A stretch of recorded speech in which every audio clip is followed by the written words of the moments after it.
সালটা ছিল 2015। তখন কলেজের তৃতীয় বর্ষের ছাত্রী আমি। মফস্বল শহর থেকে বেরিয়ে তখন কলকাতা শহর দাপিয়ে বেড়াচ্ছি। মনের মধ্যে তখন সবকিছু এক্সপ্লোর করার একটা অদ্ভুত নেশা চেপে বসেছিল। যা শুনছি তাই মনে হচ্ছে গিয়ে আবিষ্কার করে আসি নিজের মতো করে। আসলে বোহেমিয়ানিজমটা তখন থেকেই ভিতরে চেপে বসেছিল আমার। ওটা যে আমার ভীষণ পছন্দের, ওটাকে আজও সুযোগ পেলে ধুনো দিয়েই দিই। এরকম একদিন কলেজ থেকে ফিরছি, দেখলাম পিসিমণি এসছে। পিসিমণিকে পিসি ঠিক কোনোদিনই সেভাবে ভেবে উঠতে পারিনি। চিরকালই ওই ইয়ার দোস্ত ভেবেই কাটিয়ে দিয়েছি। আলাদাই খুশি হলাম। আরে বাস, তুমি এসছো, কি কেস? পিসিমণি বলে উঠল, মনা, খুব ইন্টারেস্টিং কথা আছে, আগে যা আমার জন্য একটু ব্ল্যাক কফি বানিয়ে আনতো। ইন্টারেস্টিং কথা শোনার অহেতুক আগ্রহটা আমার চিরকালই খুব বেশি। কথা না বাড়িয়ে কোনো রকমে ব্যাগটা রেখে দুজনের দুটো ব্ল্যাক কফি নিয়ে বাড়িতে আমার সব থেকে পছন্দের জানলার ধারটা নিয়ে বসলাম। না জানি কি বেরোবে পিসিমণির ভান্ডার থেকে। পিসিমণি, মনা, গত সপ্তাহে একটা দারুণ জায়গা ঘুরে এলাম বুঝলি। বলে উঠলাম, তাই? কি জায়গা, কেমন? পিসিমণি বলল, একটা রাজবাড়ি, নাম ইটাচুনা, বর্ধমান লাইনে খান্নান স্টেশন আছে, ওখানে পড়ে। ব্যাস হলো তো। পিসিমণি দেখিয়ে দিল শিয়ালকে ভাঙা বেড়া, আর রক্ষে নেই। এক্সপ্লোরের খ্যাপামিটা আবার আশকারা পেয়ে গেল আমার। আমি জিজ্ঞেস করলাম, এই ডিটেলসে বলো না একটু, কেমন গো রাজবাড়িটা? অনেক পুরনো ইতিহাস আছে তার না? আর কি আছে? পিসিমণি বলে উঠল, আরে ইতিহাস তো আলবাত আছে, সব থেকে আশ্চর্যের কি জানিস? আরে ওদের রুমের নামগুলো আমি এরকম শুনিনি। আমার না চোখগুলো কেমন গোল গোল হয়ে গেল। আমি বললাম, মানে? পিসিমণি বলল, হ্যাঁ রে, ওদের রুমগুলো মানুষের নামে, যেমন ধর ঠাকুমার ঘর, বড়মার ঘর, ছোটমার ঘর, বড় পিসির ঘর, এরকম। আমি বললাম, আরে হেব্বি কেস তো। তার মানে এই প্রতিটা ঘরের একটা নিজস্ব গল্প আছে পিসিমণি, অহেতুক নামগুলো দেয়নি, নিশ্চয়ই কিছু তো গল্প আছেই। পিসিমণি বলল, হ্যাঁ আছে তো, বিকেলে গাইডটা সব বললো তো ঘুরিয়ে ঘুরিয়ে দেখানোর সময়। আমি বললাম, তাই? এই কি বললো, বলো না প্লিজ। পিসিমণি বলে উঠল, দূর বাবা, অত মনে নেই, শোন না, আরো ব্যাপার আছে। আমি তখন উত্তেজনায় ফুটছি, আরো ব্যাপার? কি কেস? পিসিমণি বলল, দারুণ একটা দালান আছে রে, সাথে আবার নাট মন্দির, ঠিক সন্ধ্যের সময় সন্ধ্যারতি হয়। জানিস মনা, মনটা পুরো জুড়িয়ে যায় দেখে, মনে হয় দেখেই যাই। আর পিছনের দিকে চা ঘর, ওখানে সন্ধে হলেই বাঁশি বাজায়, চারদিক অন্ধকার, বাঁশির আওয়াজ আর সাথে চা। আমার মনে তখন আঁকিবুকি শুরু হয়ে গেছে, মনে মনে কত কি কল্পনা করে ফেলেছি। আমি বললাম, আহা, ওই চায়ের কাপে চুমুক দিয়ে গেয়ে ওঠোনি বুঝি, এক কাপ চায়ে আমি তোমাকে চাই। পিসিমণি আমাকে থামিয়ে দিয়ে বলল, না, আমার তো আর তোর মতন বয়স না। আমি বললাম, আচ্ছা তারপর? পিসিমণি বলল, তারপর বেশ কিছুক্ষণ আমরা বাঁশির আওয়াজ শুনলাম, তার সাথে গুনগুন করলাম, তারপর খেতে চলে গেলাম। জানিস মনা, রুমগুলো ভীষণ নান্দনিক, ঠিক যেমন তোর পছন্দ, উড ফার্নিশড। এই রে, এবার যে আর নিজেকে আটকাতে পারছি না, এবার তো বাদ ভেঙে যাচ্ছে আমার। একটা অমোঘ আকর্ষণ অনুভব করতে শুরু করলাম মনের ভিতর জায়গাটার জন্য। পিসিমণি কিন্তু মহা ঝামেলায় ফেললো আমায়। দিব্যি ছিলাম, এইভাবে কেউ উস্কায় বুঝি? পিসিমণি বলল, বাবাকে বল নিয়ে যেতে, 3 জন মিলে যা ঘুরে আয়, না হলে কিন্তু খুব বড় মিস। তো ভাই তোমার পিসিমণি, এবার থামো, আর উস্কানি দিও না। সেদিন থেকে শুরু হলো বাড়িতে ঘ্যান ঘ্যান করা আমার। আসলে আমি বড্ড নাছোড়বান্দা, ভীষণ জেদি। ঠিক যখন করেছি যেতে হবে, তার মানে যেতেই হবে, না হলে এই আকর্ষণ, এই পাগলামোটাকে বশ মানাতে পারছি না যে। কিন্তু ওই যে বলে, সব কিছুর একটা সময় আছে। এটাও তার ব্যতিক্রম হলো না। আমার এই পাগলামো দেখে সেদিন বোধহয় নিয়তি খুব হেসেছিল আমার ওপর। ভেবেছিল, দেখি কতদিন তুই এই আকর্ষণকে নিজের মধ্যে বাঁচিয়ে রাখতে পারিস। পরীক্ষা নিয়েছিল আমার। সেই পরীক্ষার সিলেবাস ছিল ধৈর্য আর অপেক্ষা। ডিস্টিংশন নিয়ে পাশ করে গেছিলাম। কিন্তু আজকে সালটা 2024, 9টা বছর পেরিয়ে এসছি। ইটাচুনা আজও ভীষণ রকম জীবিত এবং প্রাসঙ্গিক আমার কাছে। 9টা বছর শুধু বয়সটুকুই বেড়েছে আমার। আজও সেই একই রকম বোহেমিয়ান আমি। এক্সপ্লোর করার পাগলামোটাও কিছুই বশ মানেনি, শুধু ধৈর্য ধরতে শিখে গেছি। আজ 9 বছর পার করে অবশেষে গেলাম আমার মনের ভিতর দাপিয়ে বেড়ানো সেই ইটাচুনা রাজবাড়িকে দেখতে। যেদিন শুনলাম বাবা বুকিং করেছে, ভিতরটা কেমন যেন করে উঠল। তাহলে আমরা শেষমেশ যাচ্ছি। অপেক্ষার তাহলে এখানেই ইতি বুঝি। বিশ্বাস হচ্ছিল না প্রথমে। যেদিন যাব তার আগের রাতটা জেগে কাটিয়ে দিলাম। মনে তখন অনেক কিছু চলছে। তারপর পরের দিন সকাল হতে না হতে সাজুগুজু করে বেরিয়ে পড়লাম। মনটা বলে উঠল, ফাইনালি আফটার দিস লং। গোটা রাস্তা গান গাইতে গাইতে গেলাম। ওই যে আমার পছন্দের কেকের গানগুলো, তোড় দো খুদ কো তুম বাহোं में मेरी बाहों में मेरी बाहों में मेरी बाहों में। অনুভূতিটা অনেকটা নিজের ভালোবাসার মানুষকে বহু প্রতীক্ষার পর এক ঝলক দেখতে পাওয়ার আকাঙ্ক্ষার মতো। 2 ঘন্টা লাগলো পৌঁছতে। কলকাতা থেকে খুব দূর নয়। গেটটা যখন খুললো আর সামনে দেখতে পেলাম আমার বহু প্রতীক্ষিত সেই ইটাচুনা রাজবাড়ি, মনে হলো গ্রীষ্মের অসম্ভব দাবদাহের পর ঝমঝম করে যেন বৃষ্টি নামলো আমার অন্তরে। হাঁ করে খানিকক্ষণ দাঁড়িয়ে রইলাম।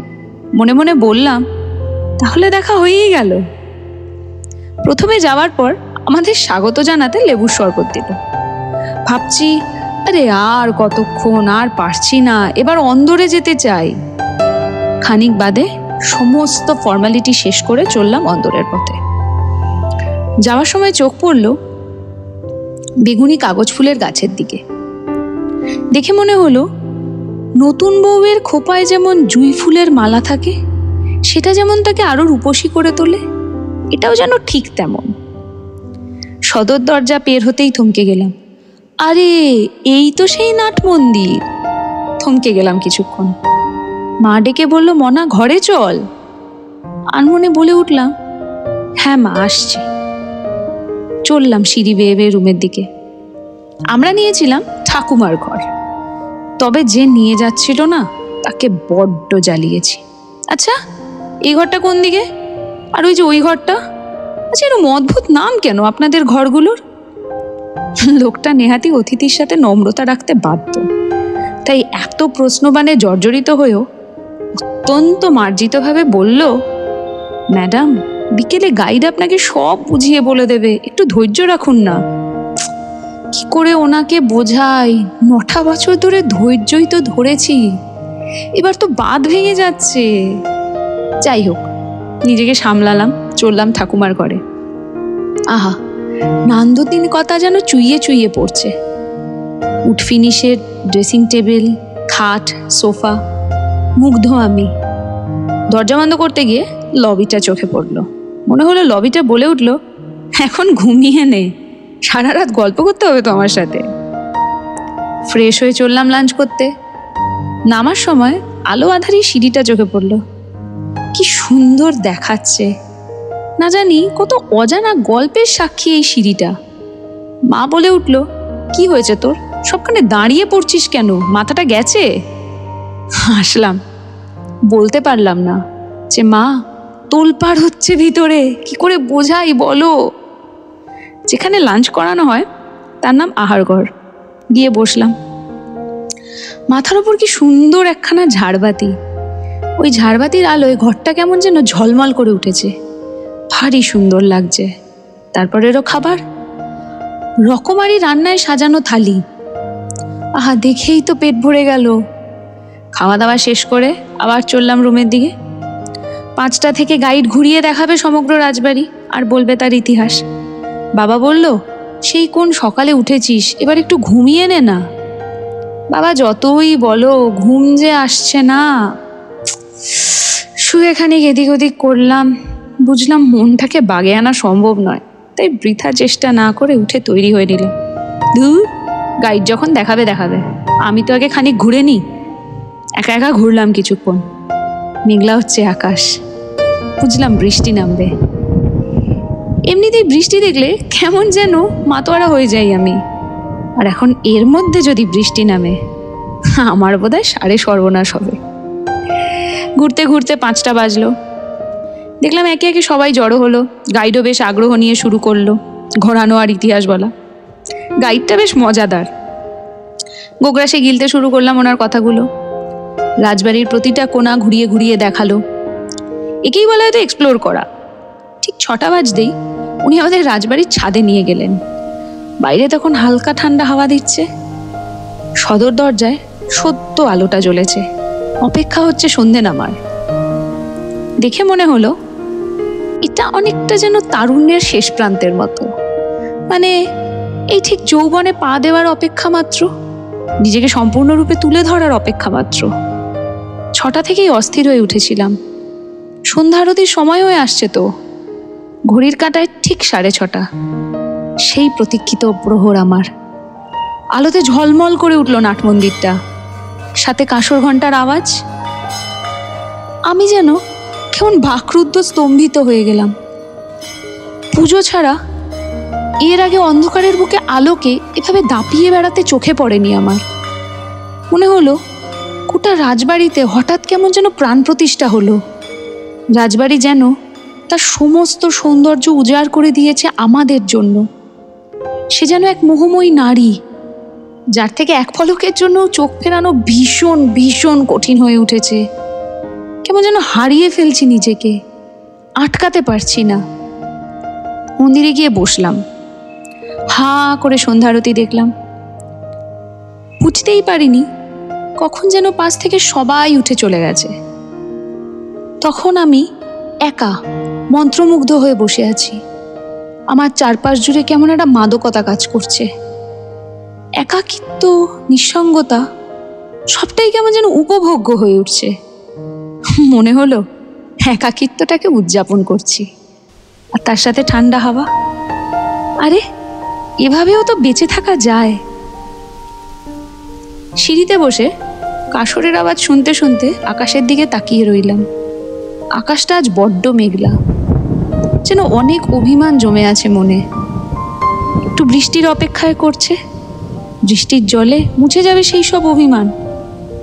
আকাশের দিকে তাকিয়ে ওই সিঁড়িতে বসে সারাটা রাত জেগে কাটিয়ে দেওয়া যায়। আকাশের সাথে গল্প করে আজ পুরো সময়টা অতিবাহিত করে দেওয়া যায় নির্দ্বিধায়। ফোনটা পাশে রাখা ছিল, কখন থেকে বাজছে খেয়ালই হয়নি। হঠাৎ চোখ পড়ল, দেখলাম মা কলিং। মনা, কোথায় তুই? আমরা সবাই চা ঘরে, ফোনটা ধরছিস না কেন? পাগল নাকি? মনে মনে বলে উঠলাম, পাগল কিনা জানি না মা, কিন্তু পাগলে গেছি। হারিয়ে ফেলেছি নিজেকে এই মুহূর্তটায়। এটা থেকে আর বেরোতে পারছি না মা। কিন্তু বলিনি, কারণ নিজের এই অনুভূতিগুলোকে ভাট বকার তকমাটা ঠিক দিতে চাইনি। তাই খানিক সংজ্ঞা ফিরিয়ে বললাম, আরে আসছি, দাঁড়াও না। মন বলে উঠল, अभी ना जाओ छोड़ कर के दिल अभी भरा नहीं। ঢোক গিলে এ ভাই চুপ কর এবার বলে নিজেকে বুঝিয়ে চললাম চা ঘরের দিকে। যাওয়ার সময় অন্তত 5 বার পেছন ফিরে তাকালাম। কি সুন্দর, কি অসাধারণ সময়টা না, বড্ড নিষ্ঠুর। কি হতো যদি একটু থেমে যেত আজকের এই রাতটুকুর জন্য। যাই হোক, আলো আধারি পেরিয়ে এসে পড়লাম চা ঘরে। চারদিক নিঝুম থমথমে। মধ্যমণি হয়ে বাঁশি বাজাচ্ছেন এক কাকু। বাঁশিতে সুর উঠেছে, রিম ঝিম গিরে সাবন।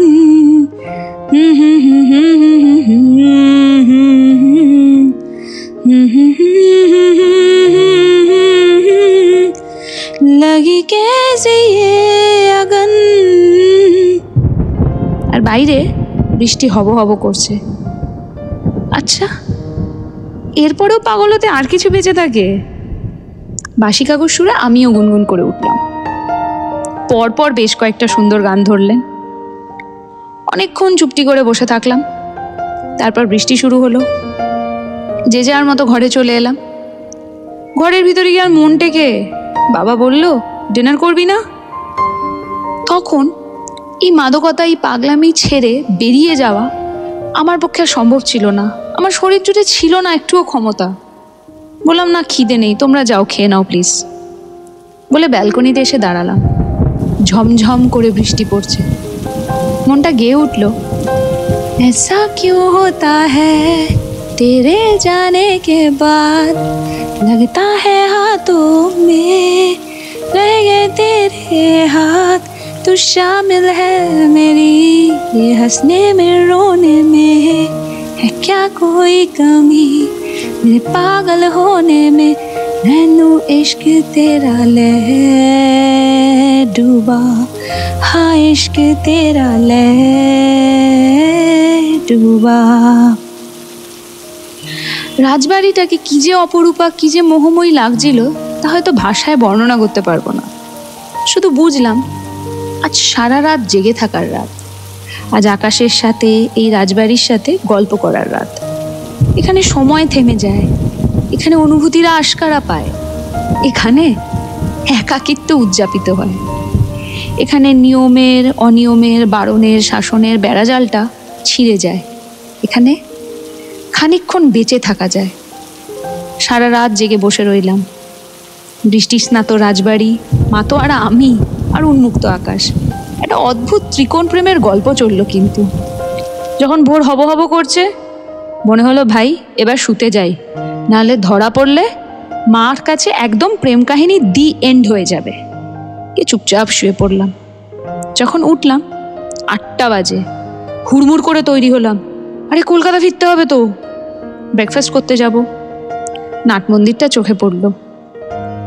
সারা রাত বৃষ্টিতে ভিজে যেন আরো রূপসী হয়ে গেছে, চোখ ফেরানো যাচ্ছে না। দেখে মনে হলো ঠিক সদ্য স্নান করে আসা কোনো নববধূ। ভেজা চুলটা একপাশে ফেলে গামছা দিয়ে চুলের ঝলটাকে ঝেড়ে ফেলছে, আর তারপর কাঁধের একপাশে চুলটাকে ফেলে সিঁথিতে সিঁদুর পড়ছে, চোখে কাজল টানছে। ভেজা চুলে, কাজল চোখে আর সিঁথির সিঁদুরে যেন শতগুণ শতগুণ আরো রূপসী হয়ে উঠেছে সে। নাট মন্দিরটা দেখেও ঠিক তেমনই মনে হলো। সারা রাতের বৃষ্টির, সকালের মেঘলা আকাশ আর ঠান্ডা হাওয়া মন্দিরটাকে যেন শত শত গুণ অধিক রূপসী করে তুলেছে। যেতে ইচ্ছে করছে না, একটুও ইচ্ছে করছে না। বাবাকে বললাম, বাবা প্লিজ আরেকটা দিন থেকে যাওয়া যায় না? বাবা বলল, ধুর বোকা, একদিনেরই বুকিং ছিল, আজ অন্য লোকের বুকিং আছে। বুঝলাম ঠিকই, সবকিছুরই একটা শেষ তো থাকেই, এটাও তার ব্যতিক্রম নয়। ব্যাগ গুছিয়ে রুম ছেড়ে বেরিয়ে এলাম। বেরোবার আগে শেষ একবার ফিরে তাকালাম রাজবাড়ির দিকে। বলে উঠলাম, যেতে নাহি দিব হয়, তবু যেতে দিতে হয়। মনের মধ্যে একরাশ ভালো লাগা, ভালো স্মৃতি এবং রাজবাড়ির আর আমার একান্ত ব্যক্তিগত কিছু অনুভূতি নিয়ে উঠে পড়লাম গাড়িতে। হয়তো আর কোনোদিন দেখা হবে না, হয়তো আর কোনোদিন ফিরে আসাও হবে না, না হোক, কিন্তু যা পেয়েছি, যা উপলব্ধি করেছি সেগুলো সত্যি, সেগুলো চিরন্তন, সেগুলো চিরকাল মনের মণিকোঠায় ভীষণ রকম জীবিত হয়ে রয়ে যাবে আমার কাছে। কথা দিলাম তোমাকে প্রিয়তম, আমার ইটাচুনা রাজবাড়ি। ভালো থেকো, আজকে আসি।